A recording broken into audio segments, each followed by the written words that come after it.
നമുക്കിന്നൊരു തട്ടിക്കൂട്ട് മുട്ട ഫ്രൈ ഉണ്ടാക്കുക. തട്ടിക്കൂട്ട് മുട്ട ഫ്രൈ എന്ന് പേരിട്ടത് തന്നെ ഇതൊരു തട്ടിക്കൂട്ട് പരിപാടിയാണ് കേട്ടോ. എളുപ്പമാണ് ഉണ്ടാക്കാൻ. അതുകൊണ്ടാണ് ഞാൻ ഇങ്ങനെ ഒരു പേര് കൊടുക്കാൻ തീരുമാനിച്ചത്. ഇതെന്താ വെച്ചിട്ടുണ്ടെങ്കിൽ നമുക്കിപ്പോ സവാള മുറിച്ചെടുക്കാൻ മടിയാവുണ്ട്, അല്ലെങ്കിൽ നമുക്കിപ്പോ എളുപ്പത്തിൽ തന്നെ എന്തെങ്കിലും ഒരു കറി ചപ്പാത്തിക്ക് ഉണ്ടാക്കണം, അല്ലെങ്കിൽ ചോറിന്. ചപ്പാത്തിയുടെ കൂടെയാണ് നമ്മുടെ ഈ തട്ടിക്കൂട്ട് മുട്ട ഫ്രൈ നല്ല കോമ്പിനേഷൻ വരുന്നത്.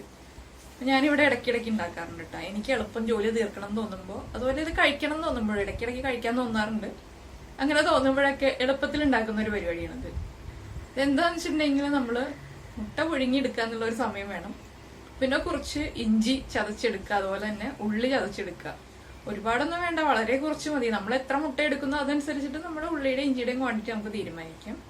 പിന്നെ വെളുത്തുള്ളി ഇഷ്ടമുള്ള ആളുകൾക്ക് ഇതിൽ വെളുത്തുള്ളിയും കൂടി ചേർക്കാം. വെളുത്തുള്ളിയും കൂടി ചേർക്കുമ്പോൾ വെളുത്തുള്ളിയുടേതായിട്ടുള്ള ഒരു ടേസ്റ്റും കൂടി നമുക്ക് കിട്ടും. ഞാൻ വെളുത്തുള്ളി ചേർക്കാറില്ല. ഞാൻ ഇഞ്ചിയും ഉള്ളിയും മാത്രം ചതച്ച് ചേർത്തിട്ട് വളരെ പെട്ടെന്ന് ഉണ്ടാക്കുന്ന ഒരു പരിപാടിയാണിത്. അപ്പൊ നമുക്ക് എങ്ങനെയാണ് തട്ടിക്കൂട്ട് മുട്ട ഫ്രൈ ഉണ്ടാക്കുന്നതെന്ന് നോക്കാം. നമുക്ക് നമ്മുടെ തട്ടിക്കൂട്ട് മുട്ട ഫ്രൈക്ക് ആവശ്യമായിട്ടുള്ള ഇൻഗ്രീഡിയൻസ് നോക്കാം. നമ്മള് 4 മുട്ട പുഴുങ്ങിയെടുത്തിട്ടുണ്ട്. വെളിച്ചെണ്ണ, മഞ്ഞൾപ്പൊടി, ഗരം മസാലപ്പൊടി, Kashmiri chilli powder, pepper powder, garlic, ginger, പിന്നെ നമ്മുടെ ഉള്ളി, ഉപ്പ്. ആദ്യം നമുക്ക് ഉള്ളിയും ഇഞ്ചിയും നന്നായിട്ട് ചതച്ചെടുക്കാം. അപ്പൊ ഞാനിതിൽ വെളുത്തുള്ളി ആഡ് ചെയ്യുന്നില്ല. വെളുത്തുള്ളി ആവശ്യമുള്ള ആൾക്കാർ മാത്രം ആഡ് ചെയ്താൽ മതി.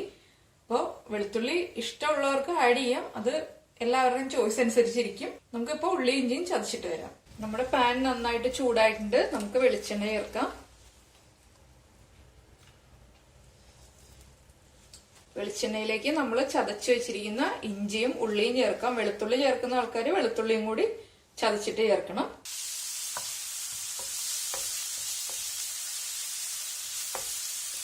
ഇങ്ങനെ ഈ ഡിഷിന് നമ്മള് ഇഞ്ചിയും ഉള്ളിയും മുറിച്ച് ചേർക്കുന്നതിലും നല്ലത് ചതച്ച് ചേർക്കുന്നത് തന്നെയാണ്. അങ്ങനെയാണെങ്കിലും നമ്മളിത് മസാല റെഡിയാക്കി കഴിയുമ്പോൾ മസാല മുട്ടയിലേക്ക് പിടിക്കുള്ളൂ വേഗം. അതുപോലെ തന്നെ നമ്മളിങ്ങനെ ഒരു പരന്ന പാനിൽ തന്നെ ചെയ്യണം. ചീനച്ചട്ടിയിൽ നമ്മൾ റെഡിയാക്കുകയാണെങ്കിൽ മുട്ട ചിലപ്പോൾ ചീനച്ചട്ടിയിൽ പിടിക്കും. അതിൽ എളുപ്പം നമുക്ക് നോൺ സ്റ്റിക്കിന്റെ നല്ല പരന്ന പാനിൽ തന്നെ ചെയ്യുന്നതാണ്. ഇതിലേക്ക് നമുക്ക് കുറച്ച് മഞ്ഞൾപ്പൊടി ചേർക്കാം. വളരെ കുറച്ച് ചേർത്താൽ മതി. മുളക് പൊടി, പെപ്പർ പൗഡർ കുറച്ച് കൂടുതൽ ചേർക്കാം. നമുക്ക് പെപ്പറിന്റെ ഫ്ലേവർ ഇഷ്ടമാണെങ്കിൽ പെപ്പർ കൂടുതൽ ചേർക്കാം, ഇല്ലെങ്കിൽ മുളക് പൊടി ചേർത്താൽ മതി. കുറച്ച് കറിവേപ്പില. നമുക്ക് നന്നായിട്ട് മിക്സ് ചെയ്യാം. നമ്മൾ പൗഡേഴ്സ് ആഡ് ചെയ്യുമ്പോൾ ലോ ഫ്ലെയിമിൽ വെച്ചിട്ട് തന്നെ ആഡ് ചെയ്യണം, അല്ലെങ്കിൽ വേഗം പൗഡേഴ്സ് കരിഞ്ഞു പോകും. എനിക്കിവിടെ ഫുഡ് കഴിക്കാനുള്ള അലാമൊക്കെ അടിക്കുന്നുണ്ട് കേട്ടോ, അതാണ് സൗണ്ട് കേൾക്കുന്നത്. നമുക്കിതിലേക്ക് കട്ട് ചെയ്ത് വെച്ചിരിക്കുന്ന മുട്ട ചേർക്കാം. നമ്മൾ ഇതുപോലെ റൗണ്ടിലാണ് മുട്ട കട്ട് ചെയ്ത് വെച്ചിരിക്കുന്നത്. മുട്ട ഇതുപോലെ കമിഴ്ത്തി വെച്ച് കൊടുക്കാം.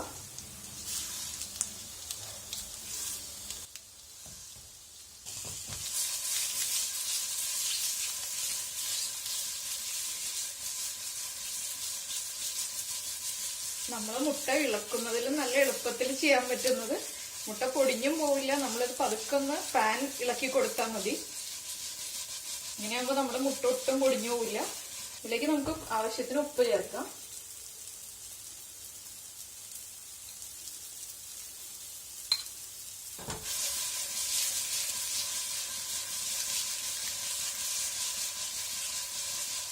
ഇവിടെ ഇപ്പൊ ഞാൻ അലാമിന്റെ കാര്യം പറഞ്ഞെന്താന്ന് വെച്ചാൽ നമ്മളെപ്പോഴും കൃത്യസമയത്ത് ഫുഡ് കഴിക്കണം എന്ന് എല്ലാ ദിവസവും വിചാരിക്കില്ല. അത് കറക്റ്റായിട്ട് അത് നടക്കാറില്ല. അപ്പൊ അതൊന്ന് എല്ലാവരും കൃത്യസമയത്ത് ഫുഡ് കഴിക്കാൻ വേണ്ടിയിട്ടാണ് അലാം സെറ്റ് ചെയ്തത്. പക്ഷെ അത് നടക്കാറില്ലെങ്കിലും ചില ദിവസങ്ങളിൽ മാത്രമേ കൃത്യസമയത്ത് ഫുഡ് കഴിക്കുന്നത് നടപ്പിലാവാറുള്ളൂ.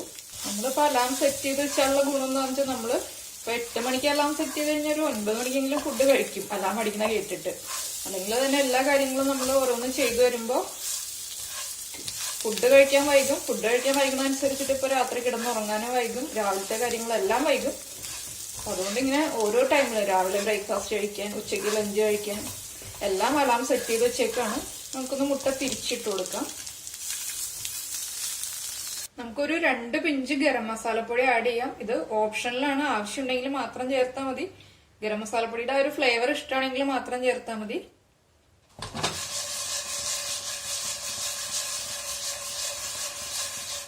ഇനി നമുക്ക് ഫ്ലെയിം ഓഫ് ചെയ്യാം. ഇത്രയേ ഉള്ളൂ നമ്മുടെ കുക്കിംഗ് എന്ന് പറഞ്ഞിട്ടുണ്ടെങ്കിൽ.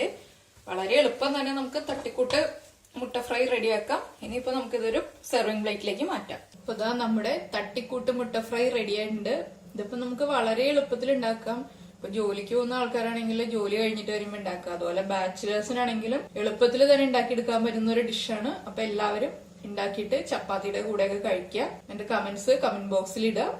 നമുക്ക് അടുത്ത ഡിഷുമായിട്ട് അടുത്ത ദിവസം കാണാം. ബൈ.